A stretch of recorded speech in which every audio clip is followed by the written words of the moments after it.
Bonjour et bienvenue sur ma chaîne YouTube, mon nom est Orphée, j'espère que vous allez bien. Si vous êtes nouveau sur cette chaîne, abonnez-vous parce que je donne des tips, des conseils à vous qui êtes photographe ou des photographes en devenir et vous avez besoin de, tips. Restez connectés, abonnez-vous parce que je veux continuer à faire plein de vidéos. Je sais que j'ai pris une pause à un moment donné, mais écoute, comme je disais, it's life. Si vous avez cliqué sur la vidéo d'aujourd'hui, c'est sûrement parce que vous voulez savoir comment travailler avec les modèles d'agence. Les modèles d'agence savent comment bouger. Votre but, c'est de se dire, bon, je veux travailler avec les modèles d'agence, peut-être parce que ça me donne une visibilité ou bien, je sais pas, vous voulez upgrade votre portfolio et vous vous dites que effectivement les modèles d'agence vont permettre de le faire en fait. Par contre, vous ne savez pas comment vous y prendre. Vous, ça fait un bail que vous essayez de soit travailler avec ces modèles, mais vous vous dites peut-être...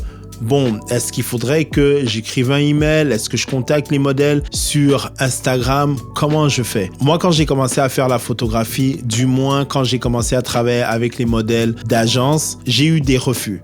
Certaines agences ne voulaient pas et me disaient « Ouais, reviens dans 6 mois, reviens dans machin. » C'est bon, bref. Écoute, ça ne m'a pas mis down. Du moins, je savais qu'il fallait que je mette mon portfolio à jour et que je le mette à un certain niveau si on veut. Mais je pense que ce n'est pas si grave que ça lorsqu'on a la bonne attitude.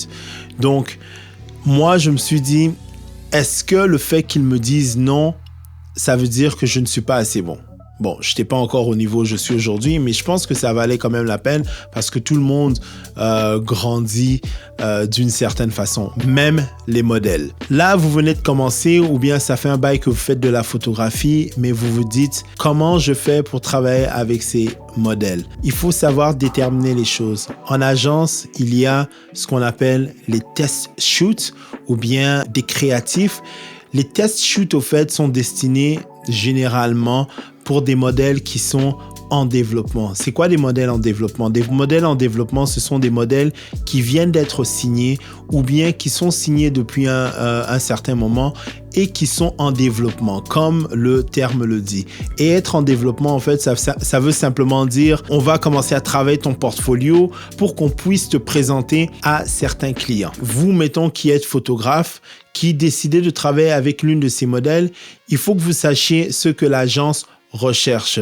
Parce que si vous allez dans une direction où vous voulez faire des trucs super créatifs, c'est pas mauvais, mais il faut savoir ce que les agences recherchent lorsque vient le temps de faire des shoots créatifs ou bien des test shoots.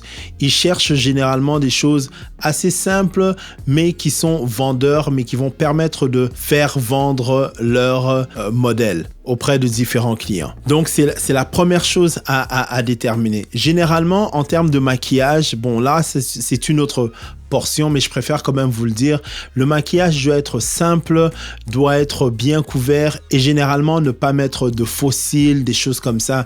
Ça, c'est un peu la base, mais pour ça, je ferai une autre vidéo où j'aurai soit une modèle avec moi pour vous donner plus de tips. Lorsque vous avez déterminé ce genre de choses, l'agence, elle va vous poser la question de savoir avec qui vous allez travailler. Est-ce que vous avez une équipe? Ce n'est pas obligatoire, mais du moins, il faut avoir une maquilleuse qui va tout polir en fait. Le stylisme, bon, ça vient après, ou bien vous pouvez aller chercher des vêtements ailleurs dans différents magasins et puis les remettre la journée d'après ou bien 2 jours plus tard. Et en fait, c'est ça l'une des premières choses à considérer lorsque vous voulez travailler avec ces agences. Une autre des choses qu'il faut avoir, c'est aussi avoir un mood board. Un mood board, c'est vraiment l'inspiration pour votre shoot en fait. Une autre astuce, ce serait d'avoir un site internet. Instagram, c'est bien, mais c'est vraiment pas le meilleur outil qui montre non seulement votre côté sérieux, si on veut, mais votre portfolio dans son entièreté.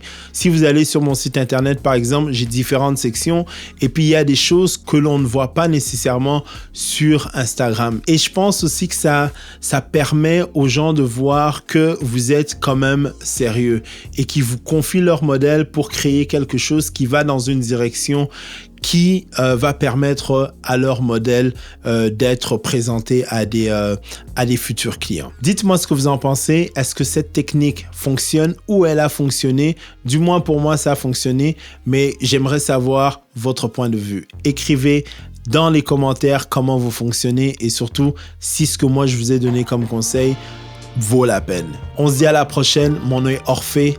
Peace out.